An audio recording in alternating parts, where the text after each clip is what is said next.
Welcome to another episode of Systematic Geekology. This is a space where we seek to create and cultivate healthy conversations between those things we geek out on and the philosophical and theological questions that often arise out of our fandoms. Like, what does it mean to be human? What makes a hero?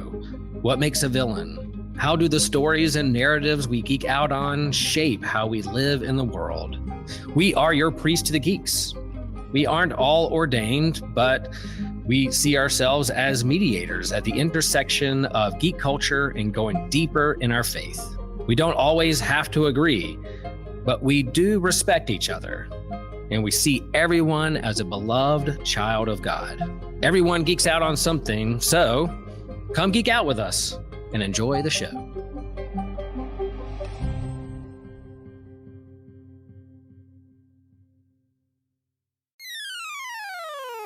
You're listening to an Anazao Ministries podcast.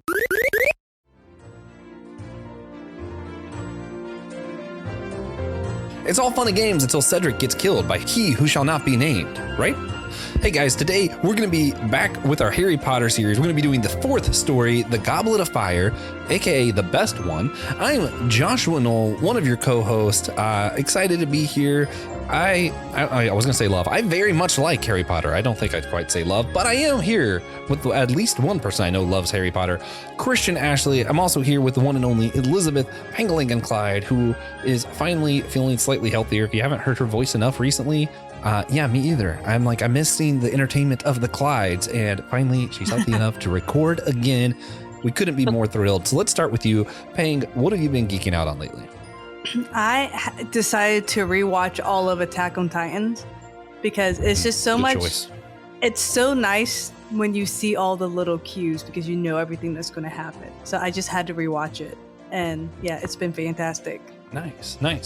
Ever since this morning, yeah, I recorded an episode of Comic Book Catch Up this morning and was reminded of Ed Brubaker's existence. So I've already downloaded a few single issues of different like Batmans and stuff, and I'm like, let me see if I like his other stuff that's not the Captain America run, aka one of the best comic book runs ever. Checking out his other stuff, and I'm like, man, I love Ed Brubaker, and I'm excited to read more stuff from him in the comic book world. Christian, what you been geeking out on lately? I've been geeking out on the second season of The Eminence in Shadow right now. Big fan of the original season. Or looking forward for more. Love to see my guy Sid just completely screw over people without realizing he's ever done it. It's so much fun. It's a good isekai. One of the few good isekais out there. And with that, let's jump into our main topics today. We're going to be discussing Harry Potter and the Goblet of Fire. Yeah, why'd I choose this one? This is my favorite. I don't like the character Harry Potter very much. I love the series. I think it's a lot of fun. I love all the side characters. But really, one of the main reasons I really enjoy the Harry Potter series is actually because of Voldemort. What a great villain. He's so cool. He's so nasty looking, evil looking, and he's even got a little bit of class. You know, he lets his enemies take time to bury their dead. Not everybody does that. They, a lot of our real world villains also don't allow that. I like Voldemort. Voldemort's classy. He's cool. He's evil. He looks like a walking snake, and he's got a black robe. Oh, this guy is awesome. And this is the movie where he finally comes back, which for me was just annoying because given my history with the Harry Potter series, I know Christian's already given it. First thing I ever saw with Harry Potter was actually I walked into my room at college. Everybody was watching it in the room because I wasn't allowed to watch it growing up because this is evil witchcraft. And I went into my room and saw a little elf thing called Dobby was dying. And man, I busted out laughing. I thought it was the funniest thing I ever saw. I was like, why is everybody upset? This little weird little thing is over here dying. I thought it was so funny. Everybody hated me because, I didn't know what was going on. I just thought it looked funny. It was more of a visually without any context. It looked funny. Yeah, that's where Kingdom Hearts comes from. But then I had a girlfriend who was really into it at the time, and I went to the theater to watch the very, very last Harry Potter movie and was like, oh, this Voldemort guy's pretty cool. So the whole reason I started the series in the first place is because I liked Voldemort, and I had to get 4 movies in before I could see him. It was infuriating. That's my history with Harry Potter. Although my family my immediate family, I always thought it was witchcraft, but my expanded family, like my dad's side of the family, aunts and uncles, everybody's always been obsessed with it. So it was always relevant in my life. It was just nothing I cared about until I saw how cool the bad guy was. Okay. Christian, you've shared before on the series your history, so I'm going to skip you. Pang, what's your history with Harry Potter? This is the first time we've been on this series reviewing the books here, or movies. Yeah. Both. I mean, I enjoy it. I enjoy the books and I enjoy the movies. I do not rewatch them like once a year, like some people do. Some people rewatch them so often. But no, I enjoy it. I am big fan, huge fan, mega fan of Harry Potter World, like Universal Studio. I got to go to the one in Florida and Japan. So big fan of that. Yeah. Real butterbeer. Phenomenal. I love it. It's so Actually, good. It's too sweet. Don't like it. False. She's wrong. But also there's still a better beverage in the Harry Potter world. If you go to, I forget what it is, but there's a, basically like a tiny bar in the corner of Diagon Alley. Yeah. Diagon Alley. They have, there's a bar in the corner and you can get witches brew their own beer. And it's a really good, it's a lager, but it's great. Yeah. Christian, have you ever been to the Wizarding World of Harry Potter in Universal? Yes.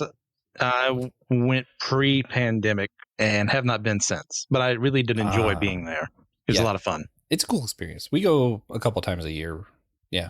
It's fun. The one in Florida is better than Japan.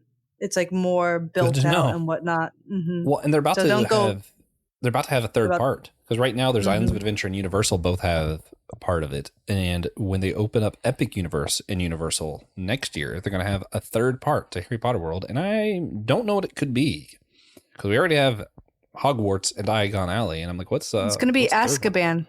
Bet. Azkaban. That would be crazy. That'd be fun. That'd be awesome. You heard it first here, guys. I'm hoping. All right. So establishing our relationship, everything, we get that out of the way.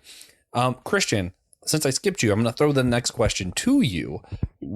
Why is this story important to the overall narrative? What is the significance of Harry Potter and the Goblet of Fire? This is when we start getting into the lore behind how Voldemort was able to come to power and how Voldemort is able to come back to power without the exploration of who the Death Eaters are, which I think we may have heard the term before now, maybe, but we actually get to see them in action after the Quidditch World Cup. Then we get to see Barty Crouch Jr. actually being, Mad-Eye Moody working for Voldemort directly, the one person who kept the faith, essentially.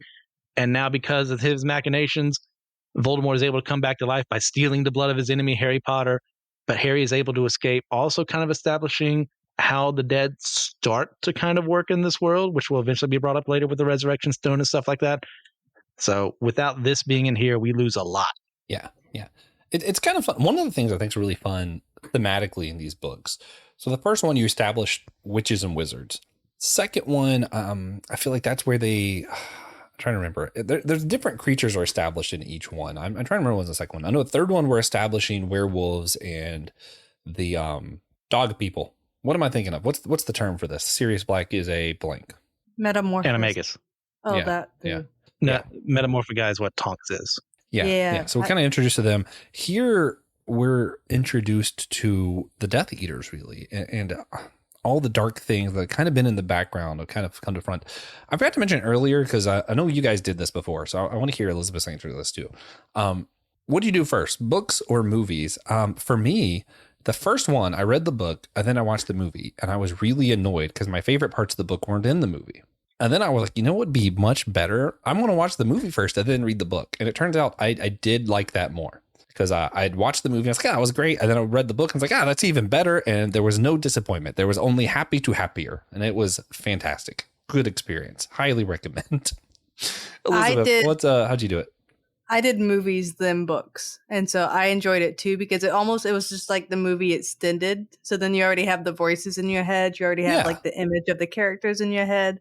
I kind of just made it better, in my opinion. Yeah, I agree. I would disagree if we were talking Lord of the Rings. I feel like you should read them first. I understand why people don't, but Harry Potter, I was like, this feels like I expanded the thing that I watched. Christian, do you want to criticize us? I do, but God also told me to love you. So there's that. No, it's a valid way of getting in. Like, there's a reason people make movies. Like, other people prefer that medium to witness things, to view things. And there's nothing wrong inherently other than you're losing a lot by going to the movies, but you don't know that if you're just seeing the movies. Yeah. Yeah. Now, for me, this is where things start getting serious. It started to get a little darker in the third movie, but I don't think, like, you know, it was still about Harry Potter, about his family, and sometimes you get little hints of this Voldemort guy. This is the one where it really felt like we're getting serious. We're getting down to the real nuts and bolts of the story. Is that kind of, would you guys feel the same about that, or how did y'all feel as far as like how the story took a turn with this movie? Elizabeth, let's go with you first. I feel this movie, I agree the third one is when it started getting darker and whatnot. But this movie kind of establishes Harry's, I guess, relationship with his schoolmates and stuff. Like, it's not all roses and excitement, because you can see the jealousy and the side eyes and kind of like not the hesitancy, but you know what I mean? Like, they're like the very suspect of Harry. Yeah. Yeah. For me, it also, this was kind of the sweet spot, right? Where this was still darker tone than the first few. The first few were so light and fluffy that I almost just don't really like the first couple movies. But this one, I'm like, oh, this is good. Later on, they get so dark that it's like, I don't want to rewatch some of them. Like, I don't want to rewatch Deathly Hallows over and over. It tears my heart out. Why would I want to do that? This one is like that sweet spot where it's just dark enough that it's like, okay, I don't feel like it's all light and fluffy and it's too sweet, like Pink thinks butterbeer is. But it's also not so dark that I'm like, oh, I feel bad afterwards, you know? Christian, what about you? What do you think about the turn this movie took? You think it was a little more serious or just in line with the third one, or how do you feel? Well, other than the pun, I do think the third one is really where things go more serious in the sense of the start of the loss of innocence. But this one right here, you have a good argument for it too, in that, hey, you know, sometimes he's not really a bumbling fool, but you could portray Voldemort as one because all his plans fail.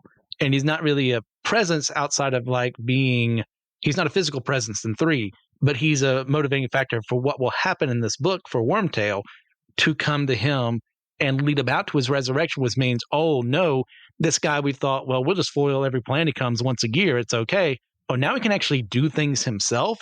That changes everything. Yeah. Yeah. Well, that does bring up to something I wanted to get at too. This was, you know, these days, I feel like an old man, you know, especially when you look at Disney. This is where you can really tell if you follow Disney animation. Maybe it's just because I watched too many Disney movies. It used to be where you'd hear of the bad guy, right? You don't see a lot of your classic Disney movies. You don't see the villain until near the end, you know, Maleficent, different things. Like, you don't get to see the bad guy. You get told about them, you get whatever. And then when they appear, it's got some weight to it because you're like, you've been anticipating this great evil showing up, and then now it's here. What are you going to do?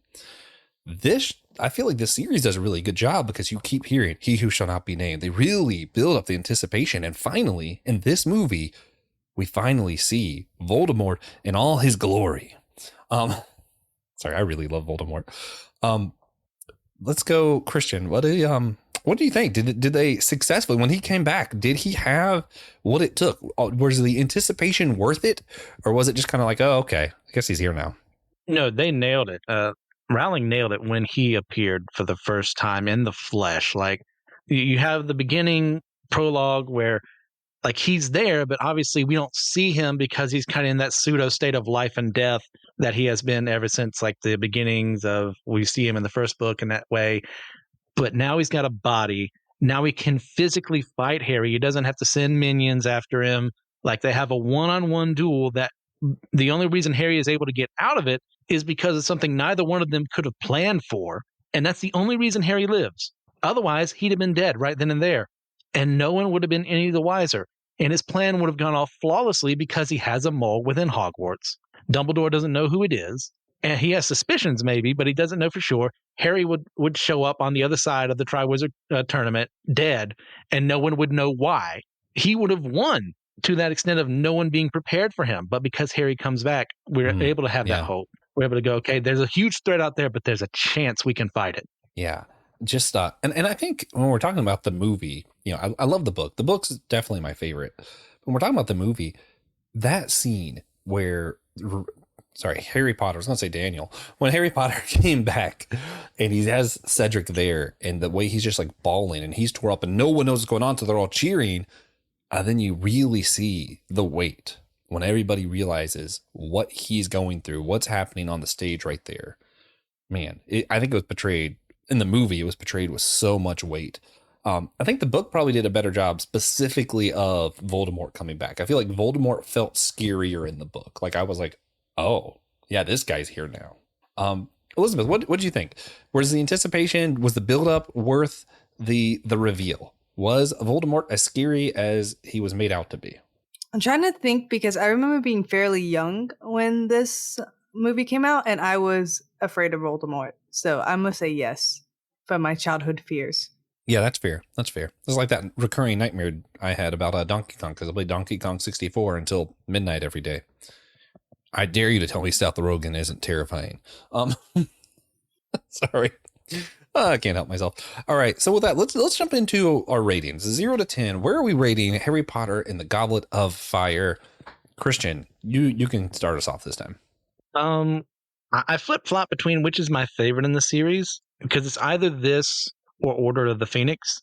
I think right now I'm leaning more towards Order of the Phoenix, so I'm going to give this like a 9.5. Christian will love to know that I dislike Order of the Phoenix so much that I skip it if I watch the whole series. I just think it's so This is not the only recording we've done today, audience, and I have been disappointed so many times today. Well, to be fair, one of them was literally about the doctrine of how many parts make up human. Nobody really knows that. That's fine. We can disagree about that. Disagreeing about Order of Phoenix is different.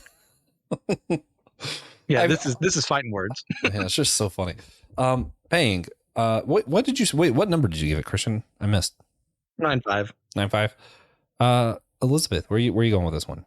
I'm gonna go maybe 8 because I enjoy that Hermione just showed up and showed out at the ball. That's like my favorite scene actually in the whole movie. Like Hermione just happening. She did that entrance and then like she got the guy everyone wanted, not because she was thirsty, but because he noticed her. Yeah, I like, and that's when Ron starts getting jealous. So yeah. Yeah, man. Growing up watching these films, I had the hugest crush on her. Yeah, I get that. Yeah, Beauty and the Beast came out, and I had a huge crush on her. But anyway, that's a different story. This is so difficult. If I'm rating it only against other Harry Potter movies, it's a 10. It's my favorite Harry Potter movie. If I'm rating it against movies in general, or like just magic movies and stuff, I'd probably go with a 7. Mind you, I'd give the overall series just a 5 because I'm like, it's pretty I rated enjoyment factor too. Like I enjoy it, but I'm not.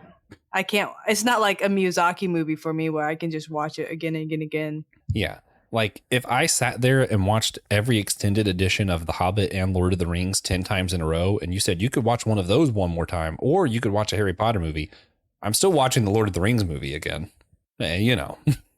But it is still a really good movie. I liked it a lot. It's definitely my favorite Harry Potter movie. I like that it has the games, it has fun, it has excitement, it has puzzles, and then you have the darkness at the end, and you have this twist, and it's like, boom, Voldemort, the scary bad guy. I'm like, oh man, it has all the right things. It is awesome.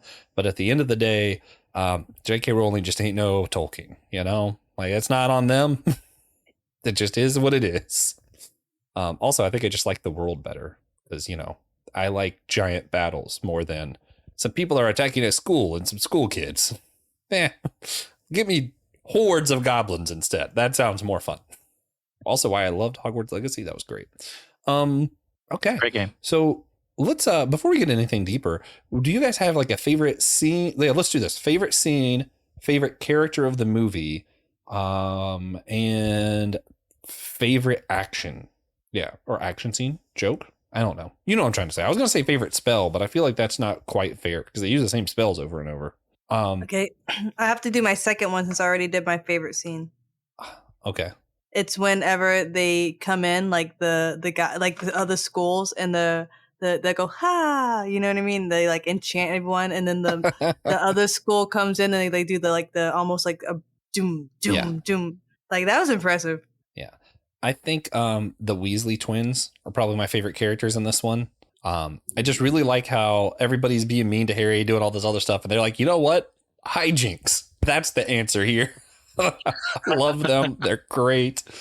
Favorite They're best bros in the scene? series. Favorite scene? Gotta be Voldemort showing up. I love him. Like, just the presence. It's like, oh man, yeah. Whether it's the book or the movie, just his presence is just so cool.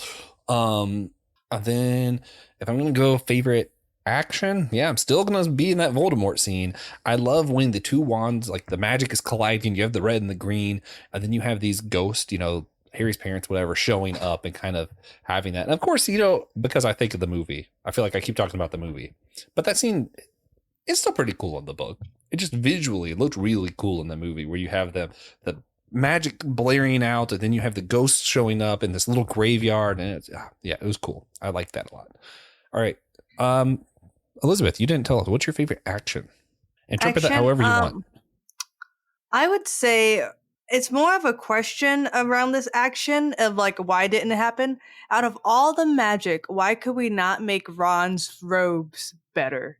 Like, why did they do that to Ron with his hand-me-down robes? Entertainment. Because they're poor.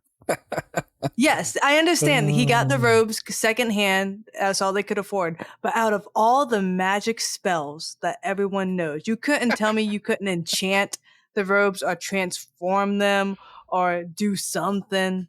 I just love how much of your focus is on this dance that I literally I really did enjoy the dance. Like, I completely forget that it exists. Hey, it's a good scene. It's so good. It is. So it's just my mind's like, oh yeah, there was some dancing or romance. I don't know. Skip. Yeah, I was very mad at Ron and Harry. I'm like, can you guys just enjoy the dance? Like, and then so like they realized boys be stupid. What's funny is that was like one of the most relatable parts too, because I'm like, that'd definitely be me if I were at a dance, which I just wouldn't be at a dance. But if I was, that would be me. Yeah, like I'd have to be forced to be there. But if I was, that's probably what I'd be like. I'd be like, and then I'd realize, man, I ruined my chances here.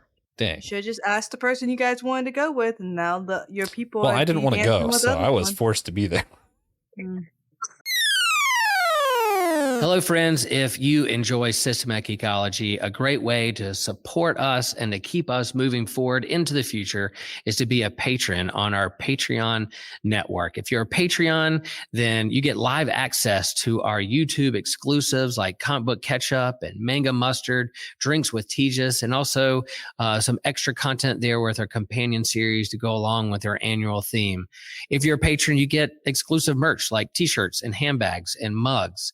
There's also a bonus extra question that has extra content. In each episode, we go deeper into our faith and the questions that we're wrestling with, but we also do this extra question to jump in and share about, and patrons get to hear how we answer that question. There's discounts on our store. You get access to any future online D&D campaigns. You can easily access all of our Patreon content through our Spotify page where it says exclusive content for subscribers. That could be you folks. And all that being said, you get the satisfaction that you help us keep the lights on and keep us moving forward with our software, our marketing, our equipment, staying current in the podcast game. We love Systematic Geekology. We hope you do too. Support us moving forward. Thank you for all that you are. We know there's a lot of great choices and content out there, and you choose to listen to Systematic Geekology. Thanks, folks. We love you. Peace. Christian, favorite character of this film, favorite scene, favorite action. Wait, Elizabeth, did you do favorite character?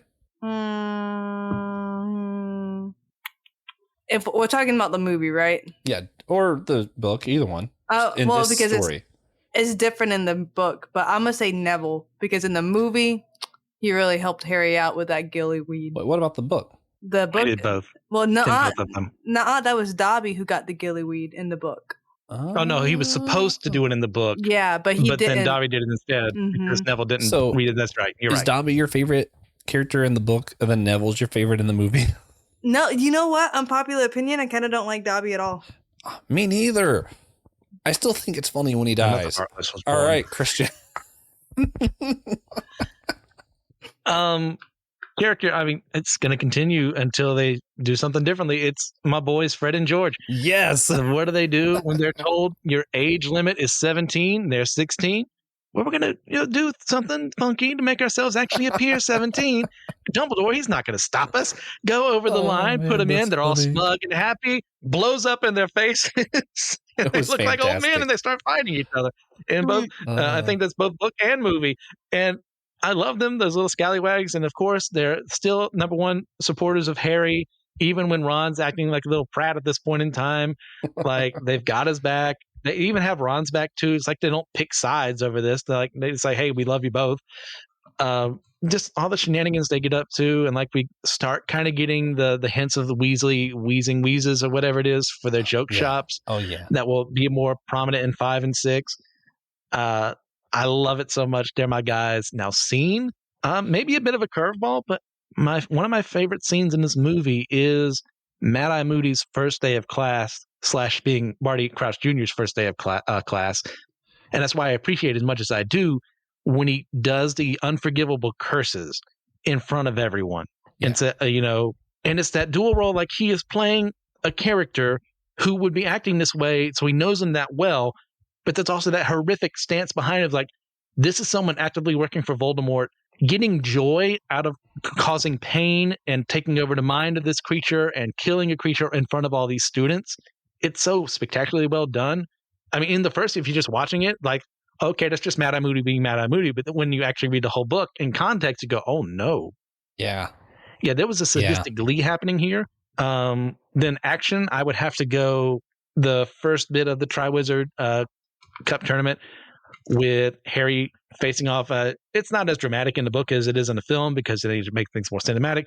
But him like escaping the dragon on the fireball, echoing the egg to him. Excellent. Love that part. Oh, yeah. Ooh, don't forget really when Hagrid put his head while dancing with the headmistress of the other school. That was sweet. That as was much as I try to not remember the dance. But, That was that is a very sweet moment. It was very sweet.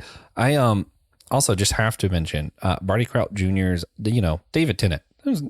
It's David Tennant. That is also part of why I love this. Like, if I'm going to watch one, I'm going to watch the one that has David Tennant in it. Like, why would I watch another one? David Tennant's in this one. Doctor. Yeah. And I love David Tennant so much. Also, I hear rumor that the reason he did this film was because he wanted to get the popularity so that he could become the Doctor. If that's true, I'm so glad this film happened. Well played, sir. Well played. Yeah. Good job. Oh, man. All right. So that being said, let's get into some of the deeper thought stuff here. One thing that I find interesting that kind of runs through a lot of Harry Potter, but specifically in this movie, is there's kind of an idea of fate, but you can see the strings that cause fate to happen. Like it was like fated for Voldemort to return, but you can see exactly how he made his own return happen. Or Harry Potter being the chosen one, but he was the chosen one because his parents did what they did, and that's also why they show up in this fight with Voldemort. So it's kind of like fate, but also not, because everything was put into place by other people. I wonder how you guys what your take on this is. Is our ideas of fate or sovereignty, are we able to see the strings? Is it really just a, string of choices that other people made that led to an inevitable moment? Or is fate something that can exist without any human act? Christian. But it all depends on how you look at fate. As for someone like me, I see fate as something that God has predetermined based on him accounting for the free will actions of people. And there are other people who would say the exact opposite. And like God just has a plan. It's going to happen. Doesn't matter what I do or say. I take the opposite effect to that because I do think we're imbued with free will, but I also think God is sovereign. So however the heck the metaphysics of that work, it does, in my view. But when it comes to this book, it was kind of a powder keg of it. It's going to happen eventually. Someone was going to end up finding Voldemort, whether it was Wormtail, whether Barty Crouch Jr. somehow escaped his dad's house and went to Albania and found him there. It was going to happen. It was just a question of when. Yeah. And this is just how it happened to be. Yeah. All right, Elizabeth, same question. How would you answer this as far as like fate? Is it real? Is it just a chance of what everybody else's decision was? Is it something that God does that's outside of us completely, or what's happening? It's hard to say like God determines your fate because, as Christian mentioned, we have free will. And so if I see a log and I'm going to keep on walking straight and then I trip, I'm not going to be like, it was my fate to trip when I could have dang well lifted my leg a little bit higher and walked over that log. You know what I mean? I feel like that's what we do with fate. Like even today, one of my students like, Chef, pray for our friend. She's about to get in trouble. I was like, your friend played a stupid game and she's getting a stupid prize. Yeah. That's not fate. It's stupidity. Yeah. So it's just like one of those things. It's just, it's a gray area, I think, because I believe all things work together for our good because we have a sovereign God. But also I believe in my free will, and God is above my stupidity when I make bad choices because he already knew it was going to happen. Yeah. I do disagree with part of that, but I agree with most of it. Yeah. I did an episode recently on Whole Church Podcast with Thomas Ord, and we were talking about omniscience and God knowing everything. And I think, I believe God knows everything that is knowable, but since the future doesn't exist, it doesn't make sense for God to know the future for me because he's outside of time. Yeah, time doesn't exist. So how could he be? Also, if he does exist, he has to have a temporal part. Yeah. Also, there's nowhere in the Bible that mentions God being outside of time. That's just something someone made up one day. But anyway, that's besides the point. Everybody does have different. There's a few different theories of how God's relation to time is. I think there's one theory that God is outside of time. One theory God has his own separate timeline. There's other fun stuff. Since I just don't think time exists, so it just doesn't really faze me. But that being said, there is this idea of sovereignty and stuff. And if you're going to believe God, in my mind, if you're going to believe God knows the future and is all powerful, then of course you believe in fate because God is either letting whatever happen, or putting everything in motion because he did create everything for it to happen the way that it did. In which case, that's fate. Like if he's all powerful, created everything and knew the outcome, he created the outcome. That's just how that would work. In my mind, that's just the only thing that makes sense. If the future doesn't exist, then you get into a few different things here of, God is sovereign, God is all powerful, but also that's where you see a lot of your prophecies of, if you do evil, here's the option. If you don't do evil, here's what will happen. And a lot of our prophecies kind of incorporate our free will, where God is acknowledging we have the choice to either do evil and then suffer the consequence, or do good and suffer the consequence. So, I think I definitely agree with you on we have free will. And if you tripped over a log, you could have very well just lifted your leg over the log, right? And I think practically at the end of the day, that's the part that matters, is that we acknowledge that. But I don't know. I think, to me, the reason I think this is important is largely going to be because I'm trying to think of how to word this. When we go to the Goblet of Fire, you see everybody kind of lets Harry Potter play this game that he wasn't supposed to be in because, obviously magic exists and it must be fate that he was allowed to be in the game. So we're going to let him play these games that were very clearly too dangerous for the age he was and all this stuff. And it was an elaborate trap. And I think if anyone would have just taken the time, instead of assuming it was fate or magic, and said, wait a minute, this shouldn't have worked, let's look into why it didn't work, I think a lot of this could have been avoided. And I think the same thing happens in our Christian circles. I respect and I love the people who disagree with me, who think that God's sovereign and everything that happens was part of God's will and he just willed you to sin and trip over the log and everything else. I respect that belief because I understand there's complications when you're getting into all-powerful, all-knowing beings, right? It's not something our human brains can comprehend, I don't think. So I respect that point of view, but I have a strong problem with it because I think a lot of times if you're just going to assume everything's something that God willed and you don't look into it, then it's very easy for the enemy to trick you and let you put your name in a game you shouldn't have been in the first place. What was it? Stupid games, stupid prizes? Yeah, look into stuff. Don't just assume, it must be God's will. What if you looked into and see why things are happening the way they are? And I think sometimes that's how we avoid traps from the enemy. And man, I'm sounding really spiritual right now, but that's sometimes you got to be. Oh, that's why we're commanded to test the spirits whenever, something should come our way. We're not told, hey, blindly believe every voice you hear in your head or every directive that you feel in your heart. That's antithetical to what God has us intended in mind. We have to make sure that if we're hearing something outside of ourselves, that it is true. And we have to make sure, does this correspond with Scripture? Does this correspond with what God has done before? What is being asked of me right now? I'm going to double on that because it's something you mentioned of like hearing whatever you hear, whatever you're feeling in your heart kind of stuff. I grew up Pentecostal and I love a lot of the Pentecostal stuff. I think it stresses a lot of the spiritual aspect that sometimes gets left out of other churches. And I think it's very important. But when you grow up in it, sometimes you stress it to the point that you forget other things. And at one point in my life, I was the kind of person who was like, oh no, God's telling me to date this person. God's telling me to do this, because I just kind of over spiritualized everything and made everything as, oh, that must be God. And I think I was too quick to use the God said line, you know, because then who's going to argue with you? God told me to date this girl. Who are you to tell me not to date? You know what I mean? And I think that's where I got myself in trouble, because I wasn't discerning between God's spirit and my spirit. And as the Bible says, the heart is deceitful above all else. So I think it's important to take moments like David and say, hey, God, observe my heart. Tell me what's wrong with me. Observe this game. Something's wrong. Some kid shouldn't be playing this. You know, like sometimes I do. Yeah, I agree with you. I think it's all about observing yourself, asking God's spirit to kind of observe you, to figure out what's wrong, what shouldn't be there, what should be there, and to follow God's spirit and not your own. One thing another thing that a Christian brought up actually was how Voldemort had a very loyal following. No matter what, someone was going to be bringing Voldemort back. His plan was in motion. There was enough people who were loyal to him that it was going to happen. And I think you also do see this in real life, where some really evil characters in our world have some pretty strong followings. How does this happen? How do beings as evil as Voldemort actually get this kind of loyalty out of people? Because like clearly Voldemort really is out for himself. He doesn't care about the other people. So I'm like, how did he get this kind of following? Elizabeth, you get like-minded people to go for a cause. So he got the people who thought they were superior with the purebloods, and you made a common enemy. And whenever someone has a common enemy, they have something to rally against together. And hatred bonds people in a crazy way. So you think they kind of overlooked the fact that he was just all about himself because they also hated the things that he hated?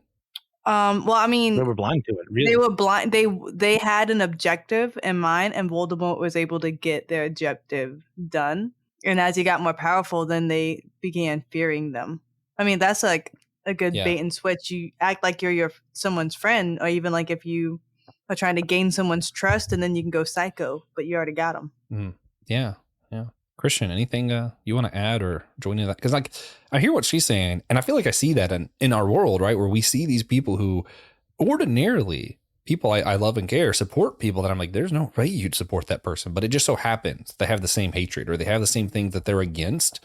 And it's like that aligns you more than the things you're for. Well, there's multiple factors in play. That, of course, being one of them is that you can get behind an idea of hating the specific people. And then, therefore, if you already shared this idea, if you're close to sharing it, well, of course, you're going to join with like-minded people because they agree with you. Or you go after the idea of, okay, what is going to unite me against this? Well, if you already have a culture based around an idea of we are superior because we can do what these muggles cannot, even if you yourself are not a wizard supremacist, it is easy for someone to fall into that trap. Well, I'm better because I can do this.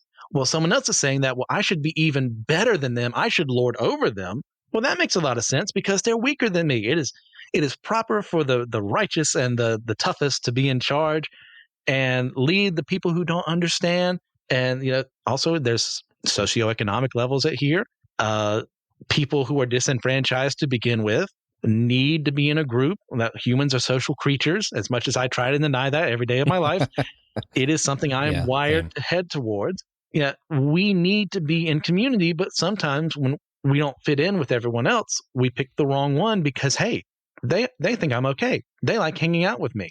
Or I get enough joy being around these people, or happiness, I should say, around these people, that it becomes a drug, that it becomes euphoric. And I forget about all the terrible things they're saying because, well, they like me. Mm-hmm. Yeah. And it's, I definitely think that's a big part of it. And I'm still stuck with Elizabeth's thing. Like, I do think there's a part of this like shared hatred that people cling to.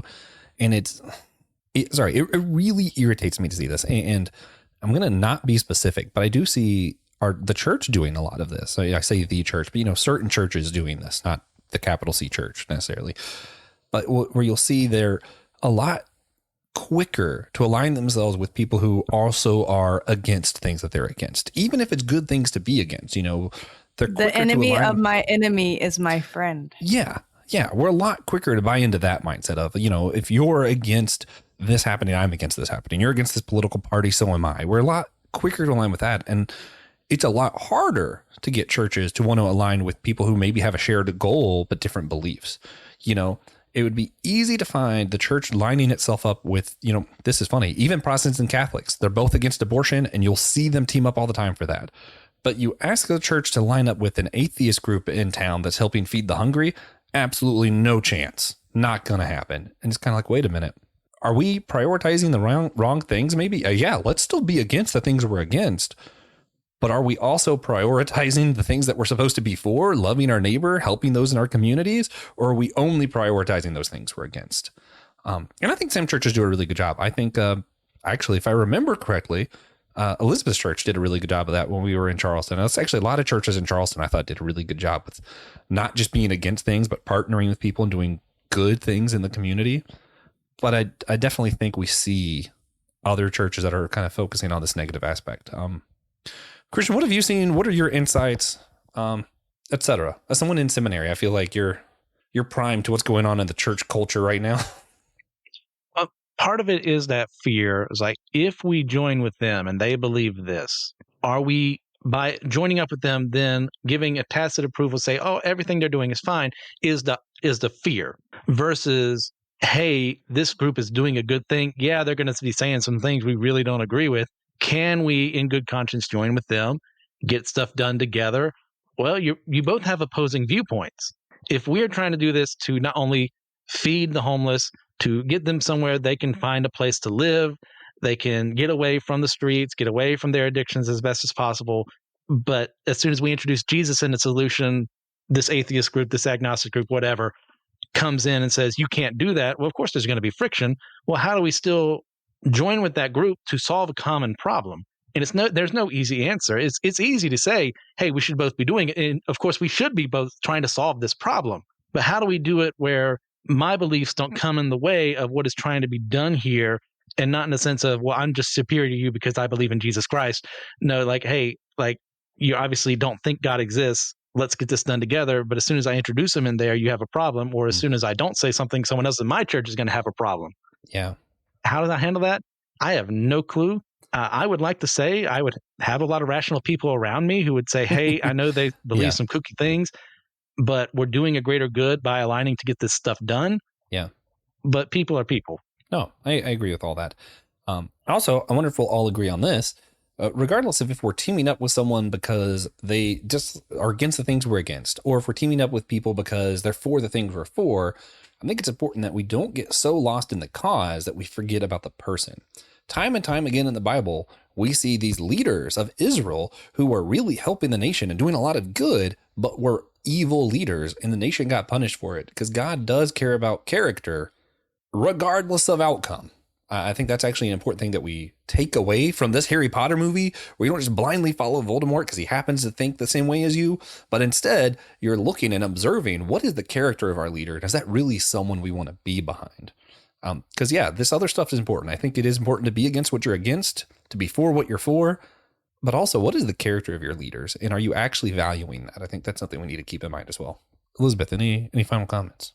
No, I agree. It's so hard, especially whenever you do follow someone, you put them on a pedestal, and this is why you get false prophets. You just follow them blindly, and it's almost like a thing of pride, because if you choose to follow someone so devotedly, and then you don't want to admit you're wrong, so you're going to just sell out to them. You have to be really careful. Like, if this Jesus thing doesn't work out, I'm like out of luck or something. I don't know.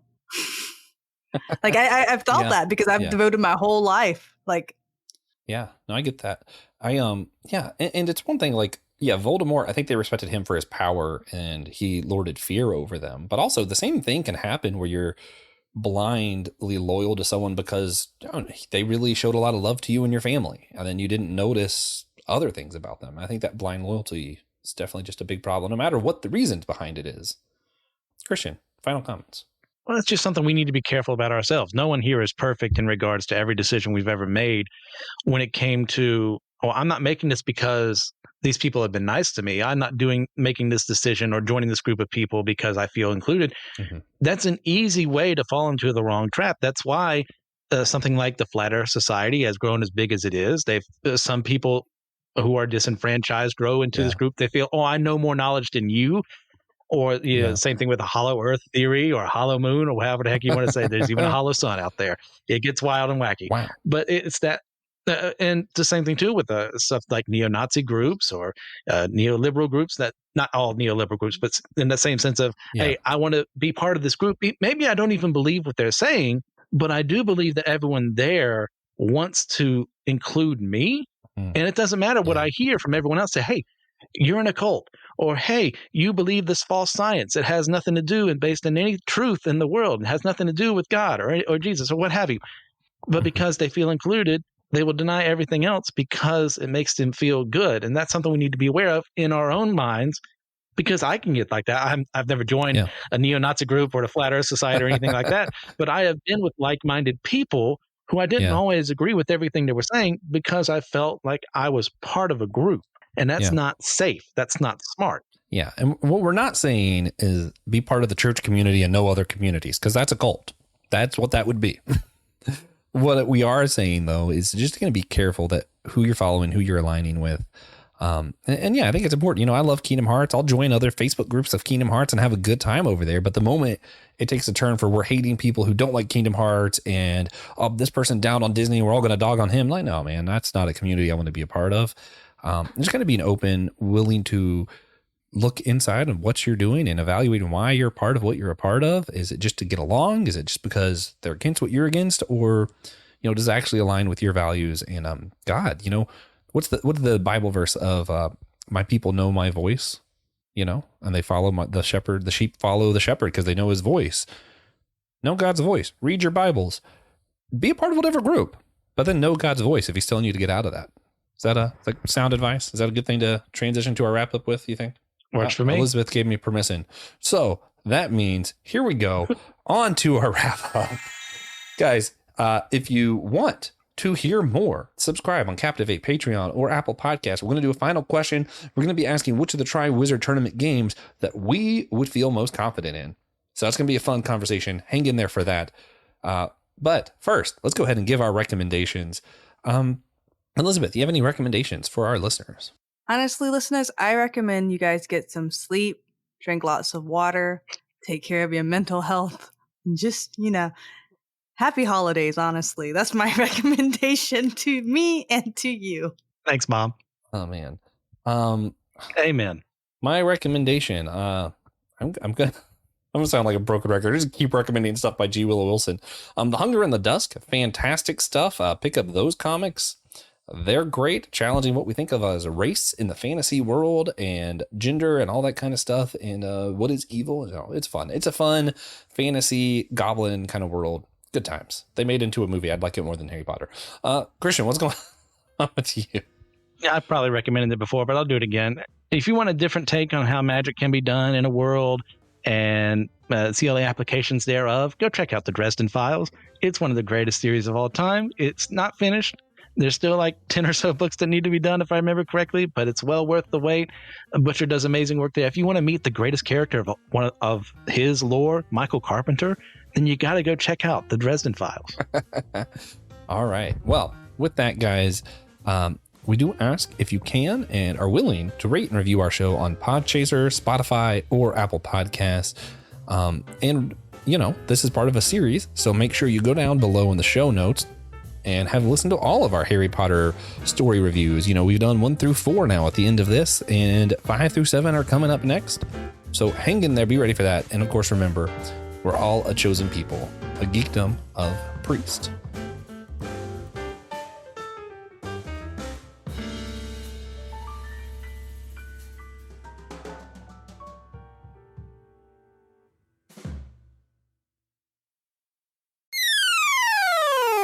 Do you love systematic geekology as much as I do? Of course you do. So why don't you hop on over to the Systematic Geekology shop and get yourself some merch. We have clothing like hats, extra soft t-shirts, sweaters, hoodies. We even have glassware and mugs. One of my favorite coffee mugs that I use every morning is a coffee mug that has on it, share the faith, share the geek. Yeah, I get my geek on first thing every morning, thinking of systematic geekology. And I know you need to hop over there and get you some merch, represent us out in the wild, out in the public, and let people know that you too like to share the faith and share the geek. Hello, friends. If you like systematic geekology, then there's a host of other podcasts in our network that we think you will like just as much.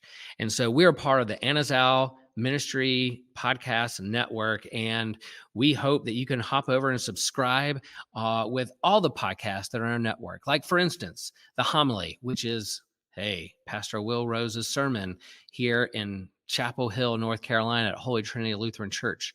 You have another podcast called The Whole Church Podcast, the OG, the originals, the beginner of it all. Yes, Joshua, Noel, and TJ working for unity among the church and having great conversations with the wide spectrum of those who are involved in Christian ministry and the church.